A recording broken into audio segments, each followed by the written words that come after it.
US, Israel இந்த 2 நாடுகளும் சேர்ந்து ஈரான் மேலே மிக மோசமான வான்வழி தாக்குதலை நடத்திட்டு இருக்காங்க. அது மட்டும் இல்லாமல் 88 வயதான ஈரானுடைய சுப்ரீம் லீடரான அயத்துல்லா அலி காமேனி அவரையும் வந்து கொன்னுட்டாங்க. அது மட்டும் இல்லாமல் அங்கே இருக்கக்கூடிய இந்த டிஃபென்ஸில் இருக்கக்கூடிய முக்கியமான நபர்களையும் வந்து சாவடிச்சிருக்காங்க.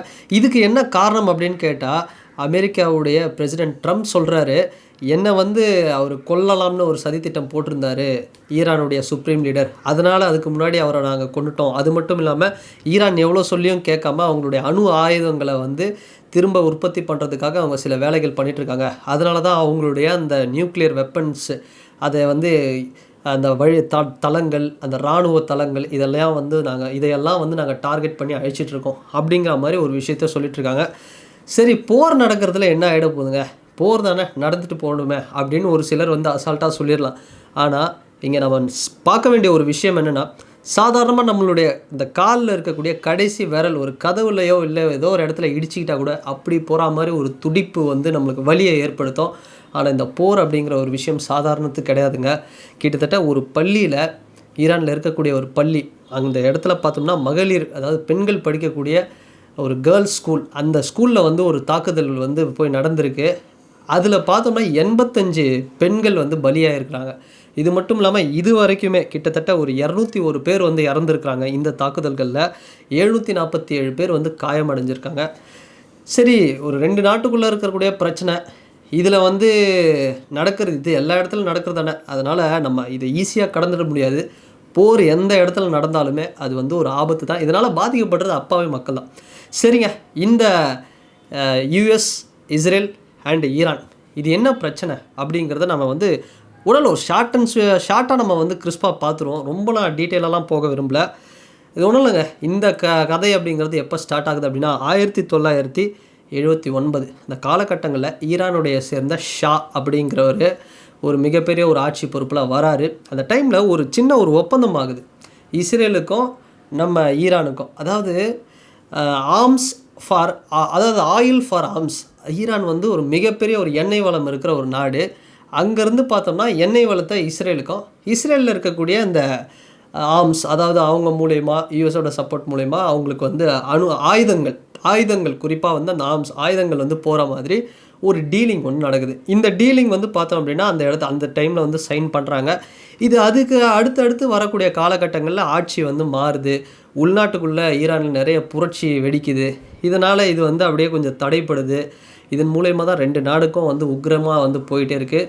கிட்டத்தட்ட இந்த இடத்துல வந்து யூஎஸ் இவங்களுக்கு வந்து இஸ்ரேலுக்கு வந்து பயங்கரமாக சப்போர்ட் பண்ண, இன்னொரு பக்கம் ஈரான் என்ன பண்ணுறாங்க அப்படின்னா அவங்கள வந்து முஸ்லீம் நாடுகளோட வந்து ஐக்கியமாகி கிட்டத்தட்ட இந்த சம்பவங்கள் என்ன ஆகுதுன்னா, பிற்காலத்தில் இந்த இஸ்ரேல் பாலஸ்தீன் மேட்ரு இருக்குது பார்த்தீங்களா, இதுக்கு வந்து ஒரு மிகப்பெரிய ஒரு எரிஞ்சிட்டு இருக்கிறதுல ஒரு எண்ணெயாக வந்து இந்த அலையன்ஸ் எல்லாம் வந்து மாறுது. கிட்டத்தட்ட ரஷ்யாவும் வந்து பார்த்தோம்னா இதுக்குள்ளே வந்து வராங்க. நம்ம ஈரானுக்கு வந்து சப்போர்ட் பண்ணலாமா அப்படிங்கிற மாதிரி ஒரு இன்ஃப்ளூயன்ஸ்லாம் பண்ணுறாங்க. ஆனால் யூஎஸ் வந்து ஸ்ட்ராங்காக இருக்கிறாங்க. யூஎஸ், இஸ்ரேல் இந்த இஸ்ரேலுக்கு தொடர்ச்சியாக வந்து சப்போர்ட் பண்ணி ஈரானை போட்டு பல வருஷமாக வந்து பொழந்துட்டுருக்காங்க. இதை தாண்டி ஈரானுக்குள்ளே 2 அமைப்புகள் வருது. அதாவது இந்த ஹமாஸு, ஹெஸ்பொல்லா இது மாதிரியான அமைப்புகள், அந்த நாட்டுக்குள்ளே இருக்கக்கூடிய அந்த உள்நாட்டு அந்த போரை ஏற்படுத்தக்கூடிய அந்த பயங்கரமான தாக்குதல் நடத்தக்கூடிய அமைப்புகள். இவங்கெல்லாம் பார்த்தோம் அப்படின்னா இஸ்லாமிய அமைப்புகள். இவங்களாம் வந்து பார்த்தோம்னா அந்த பயங்கரவாத அமைப்புகளோட வந்து டிசைன்லாம் பண்ணியிருக்கிறாங்க இன்டர்நேஷ்னல் லெவலில். இந்த ஹமாஸ், ஹெஸ்பொல்லா இது மாதிரியான வார்த்தைகளை நம்ம இந்த இஸ்ரேல், காசா இந்த விவகாரத்தெல்லாம் வந்து நம்ம பார்த்துருப்போம். ஸோ அந்த மாதிரி இது மாதிரியான டீம்ஸும் வந்து உள்ளுக்குள்ளே வராங்க. இன்னொரு பக்கம் ஈரான், ஈராக் ரெண்டுமே வந்து பார்த்தோம்னா முஸ்லீம் நாடுகள் தான். ஷியா அப்படிங்கிற ஒரு பிரிவினர்கள் அதிகமாக இருக்கக்கூடிய ஒரு முஸ்லீம் நாடுகள் தான். இவங்களுக்குள்ளே பார்த்தோம்னா சின்ன சின்ன சண்டைகளாக இருந்தாலும் ஒரு கட்டத்தில் ஈரான், ஈராக் அப்படிங்கிறவங்க ஒட்டுமொத்தமாக வந்து நம்மெல்லாம் முஸ்லீம் நாடுகள் தானே அப்படிங்கிற மாதிரி சுற்றி இருக்கக்கூடிய சில நாடுகள், அதாவது சிரியாவாக இருக்கட்டும், லெபனானாக இருக்கட்டும், இது மாதிரியான நாடுகள் எல்லாமே பார்த்தோம் அப்படின்னா ஒன்று சேர்றாங்க. ஒன்று சேர்ந்து இந்த யூஎஸ், இஸ்ரேலோட டாமினேஷன்ஸை பல ஆண்டு காலமாக வந்து எதிர்த்து சண்டை போட்டுட்ருக்காங்க. இதுதான் இன்றைக்கு வரைக்கும், இந்த 2026 வரைக்கும் நடந்துக்கிட்டு இருக்கு. சரி, இது வந்து பார்த்தோம் அப்படின்னா ரம்ஜான் மாதம்ங்க. ரொம்ப புனிதமான ஒரு மாதம் அப்படின்னு சொல்லுவாங்க. இஸ்லாமியர்களுக்கு ஒரு மிக முக்கியமான ஒரு மாதம். ஸோ இந்த மாதத்தில் இது மாதிரியான ஒரு சம்பவங்கள் வந்து கண்டிப்பாக அந்த மத்திய கிழக்கு பகுதிகளில் ஒரு மிகப்பெரிய அந்த வெஸ்ட் ஏஷியாவில் ஒரு மிகப்பெரிய ஒரு பதட்டத்தை ஏற்படுத்தியிருக்கு. இது இங்கே மட்டும் இல்லை, நீங்கள் வந்து தமிழ்நாடும் சரி, இந்தியா லெவலில் நீங்கள் எந்த நியூஸ் சேனல்ஸ் வந்து திருப்பினாலுமே இது ஒரு மிக மோசமான ஒரு பதற்றத்தை வந்து ஏற்படுத்தியிருக்கு. துபாய் ரொம்ப அழகான இடம் சொல்லுவாங்க. துபாயில் வந்து பார்த்தோம்னா எல்லா நாட்டு மக்களும் வசிக்கக்கூடிய ஒரு இடம், ரொம்ப ஜாலியாக இருக்கும், ஒரு டூரிஸ்ட் அட்ராக்ஷனான பிளேஸ். அப்படிப்பட்ட துபாயிலே பார்த்தோம் அப்படின்னா அபுதாபி, பஹ்ரைன், யுஏஇக்குள்ளேயே வந்து பார்த்தோம்னா இந்த பிரச்சனை அப்படிங்கிறது மிக தீவிரமாக அங்கேயும் வந்து பல அட்டாக் நடந்திருக்கு. ஸோ ரொம்ப ஒரு மோசமாக கிட்டத்தட்ட நம்ம பேட்மிண்டன் பிளேயர், இந்தியாவுடைய பேட்மிண்டன் பிளேயரு பிவி சிந்து அவங்கெல்லாம் வந்து பார்த்தோம்னா வெளியவே வர முடியல. ஏர்போர்ட்லேயே வந்து துபாயில் வந்து லாக் ஆகிருக்கிறாங்க. அந்த மாதிரி பல பயணிகள் வந்து மாட்டியிருக்கிறாங்க. ரொம்ப மோசமான ஒரு இதுவாக இருக்குது. இந்தியாவுடைய டிஜிசிஏ, அதாவது directorate general of civil aviation, அவங்க வந்து என்ன சொல்கிறாங்கன்னா 11 நாடுகள் மேலே ஃப்ளைட் வந்து நம்ம இந்தியன் ஃப்ளைட் வந்து பறக்கக்கூடாது அப்படிங்கிற ஒரு தடை, நோ கோ ஜோன், இந்த பகுதியில் போகாதீங்க அப்படிங்கிற ஒரு விஷயத்தையும் வந்து அனௌன்ஸ் பண்ணுறாங்க. அது என்ன அப்படின்னா Iran, Israel and Jordan, Lebanon, Kuwait, Saudi Arabia, UAE, Bahrain, Qatar, Oman, இந்த மாதிரியான நாடுகளில் ஒரு 11 நாடுகளில் மொத்தமாக இந்த மாதிரி வந்து ஃப்ளைட்ஸ் எல்லாம் வந்து போகக்கூடாது. அந்தளவுக்கு வந்து மிகப்பெரியான போர் பதட்டம். ஏன்னா இந்த பாயிண்ட் அப்படிங்கிறது தான் வந்து போகக்கூடிய இடம், ஒரு கனெக்ஷன். பட் இந்த இடத்துல வந்து பறக்கக்கூடாது ஃப்ளைட்ஸ், அந்த மாதிரி வந்து ஒரு தடை வந்து போட்டிருக்காங்க. அதாவது ஈரான், ஈராக் அண்ட் இஸ்ரேல், இந்த 3 நாடுகள் plus Jordan, Lebanon, Kuwait, Saudi Arabia, UAE, Bahrain, Qatar and Oman. இங்கெல்லாம் பார்த்தோம் அப்படின்னா இந்திய வம்சாவளியை சேர்ந்தவங்க அதிக அளவில் வேலை பார்த்துட்டு இருக்கக்கூடிய ஒரு இடம். ஸோ அதனால் நம்ம வந்து ரொம்பவே வந்து ஒரு சென்சிட்டிவான ஒரு ஜோன் அப்படின்னே சொல்லலாம். சரி, இந்த சண்டை அப்படிங்கிறது நடந்துக்கிட்டே தாங்க இருக்கும். ஸோ இவங்களுக்குள்ளே வந்து இது ஒரு பெரிய பிரச்சனை போயிட்டுருக்கோம். அதுக்கு காரணம் ஈரானுடைய அந்த 2015 ஒரு நியூக்ளியர் டீல் வந்து ஒன்று கொண்டு வந்தாங்க. அதன் மூலயமா அந்த ஜாயிண்ட் கோஆப்ரேஷன் என்ற அது சொல்லக்கூடிய JCPOA, இந்த ஒரு விஷயத்தின் மூலமா ஈரானுடைய அந்த நியூக்ளியர் ப்ரோக்ராம், ஈரான் வந்து இனிமேல் பெரிய அளவில் இந்த அணு ஆயுதங்களை வந்து கண்டுபிடிக்கிறதோ தயாரிக்கிறதோ இது மாதிரிலாம் எதுவும் பண்ணக்கூடாதுன்னு ஒரு லிமிட்டும் கொடுத்தாங்க. ஆனால் ஈரான் வந்து அது எப்படி நீங்கள் வந்து லிமிட் பண்ணலாம் அப்படின்னு யூஎஸ்க்கு வந்து தொடர்ச்சியாக வந்து இது பண்ணிட்டு இருந்தாங்க.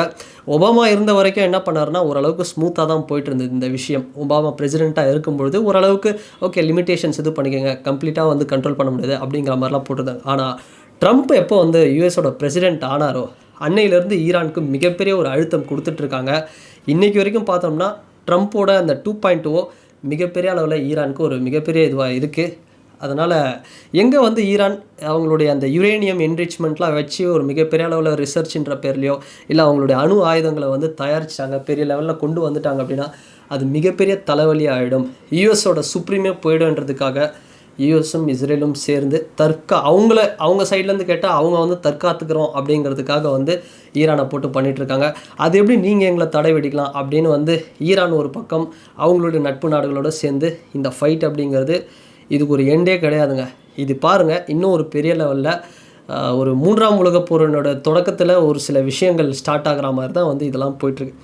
சரி, நமக்கு இந்தியாவுக்கு என்ன பாதிப்பு அப்படின்னா, இந்த ஈரான் அப்படிங்கிறது ஒரு மிகப்பெரிய எண்ணெய் வளம் இருக்கிற ஒரு நாடில் இந்த ஈரான்லேருந்து வரக்கூடிய அந்த எண்ணெய் வந்து பார்த்தோம்னா எவ்வளோ இம்போர்ட் ஆகுது இந்தியாவுக்குன்னா 2 மில்லியன் பேரல்ஸ் பர் டேங்க. ஒரு நாளைக்கு 2 மில்லியன் பேரல் வந்து அந்த எண்ணெய், அந்த க்ரூட் ஆயில், அந்த எண்ணெய்லாம் வந்து வருது ஸ்ட்ரெயிட்டாக. ஹொர்மூஸ் அப்படிங்கிற ஒரு இடம் ஈரானில் இருக்கக்கூடிய அந்த ஒரு முக்கியமான அந்த வழிப்பாதை, அதுக்குள்ளேருந்து அப்படியே வந்து இந்தியாவுக்கு வந்து வருது கப்பல் வழியாக.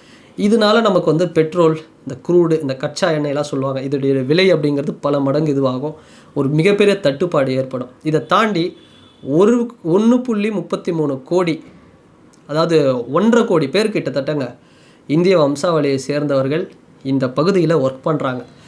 ஈரானாக இருக்கட்டும், இல்லை இந்த ஓமனாக இருக்கட்டும், யுஏஆ இருக்கட்டும், சவுதி அரேபியாவாக இருக்கட்டும், இந்த பகுதிகளெல்லாம் ஒர்க் பண்ணுறாங்க. இப்போ அவங்க எல்லாமே இந்த போர்னால் வந்து மிகப்பெரிய அளவில் பாதிக்கப்பட்டுருக்குறாங்க. ஸோ இதெல்லாம் வந்துச்சு பார்க்கும்போது, இதை தாண்டி இந்தியா வந்து பார்த்தோம் அப்படின்னா எல்லா நாடுகளும், ரஷ்யாவும் சரி, ஈரான், ஈராக், எந்த நாடாக இருந்தாலும், யூஎஸ்ஸாக இருக்கட்டும், இஸ்ரேலாக இருக்கட்டும், நம்ம எல்லாருக்கூடையுமே ஒரு நட்பாக தான் இருக்கும். ஸோ அந்த வகையில் பார்க்கும்போது நம்ம எந்த பக்கம் ஒரு மூவ் எடுக்கிறது அப்படிங்கிறதும் வந்து ஒரு மிகப்பெரிய ஒரு சேலஞ்சிங்காக இருக்குது. இந்தியா எப்பவுமே ஒரு நியூட்ரலிட்டியாக தான் விரும்புவாங்க. ஸோ இதனால் வந்து நம்ம எப்பவுமே ஒரு நல்ல ஸ்டாண்ட் எடுப்போம். ஆனால் நம்ம அங்கே வேலை பார்க்குறவங்க அந்த சைடில் இருக்கக்கூடியவங்களாம் ஒர்க் பண்ணுறவங்க மிகப்பெரிய அளவில் ஒரு பாதிப்பு அடைய போகிறாங்க. அதுதான் வந்து நடக்க போகுது. ஸோ இந்த சண்டை அப்படிங்கிறது எந்த லெவலுக்கு போக போகுதுன்னு தெரியலங்க. ஒரு மிகப்பெரிய ஒரு போராக தான் இது வந்து மாறப்போகுது. இதில் பாதிக்கப்படுறது ஒரு ஸ்கூலு, அப்பாவி மக்கள், இவங்க தான் வந்து பெரிய அளவில் ஸ்கூல் ஸ்டூடெண்ட்ஸ், குழந்தைங்க, அப்பாவி மக்கள் பாதிக்கப்படுறது தான் ரொம்ப ஒரு மோசமான வருத்தப்பட வேண்டிய ஒரு விஷயம். சரி, முடிஞ்ச அளவுக்கு கொஞ்சம் இந்த வீடியோ எக்ஸ்டெண்டாக இருந்திருக்கலாம் டியூரேஷன். பட் என்னால் முடிஞ்ச அளவுக்கு இந்த விஷயத்தை அவங்கக்கிட்ட நான் வந்து சொல்லியிருக்கேன். ஒரு மேலோட்டமாக தான் வந்து சொல்லியிருக்கேன். இன்னும் ரொம்ப டெப்த்தாக போல், இன்னும் போனால் வந்து டிலே ஆகிடும் அப்படிங்கிறதுக்காக ஒரு மேலோட்டமாக இது தாங்க நடக்குது. ஸோ இதுதான் நடந்துக்கிட்டு இருக்குது. அண்டு என்ன நடக்குது அப்படிங்கிறத நம்ம வெயிட் பண்ணி தான் பார்ப்போம். ஸோ அண்டு ரொம்ப மோசமான ஒரு சூழலில் தான் போயிட்டுருக்கு. ஸோ அந்த குளோபல் அந்த ஒரு ஜியோ பொலிட்டிக்கல் எர்த்குவேக் அப்படின்னு தான் வந்து சொல்லணும் இந்த நிகழ்வு. அப்படி தான் வந்து நம்ம சொல்லி ஆகணும். அப்படி தான் போயிட்டுருக்கு. ஸோ அண்ட் இந்த வீடியோ பற்றின உங்களுடைய கருத்துக்கள் என்ன அப்படிங்கிறத மறக்காமல் இந்த கமெண்ட் செக்ஷனில் பதிவிடுங்க. அண்டு வேறு ஒரு வீடியோவில் வேறு ஒரு கான்டென்ட்டில் நான் உங்களை பார்க்குறேன். பாய்.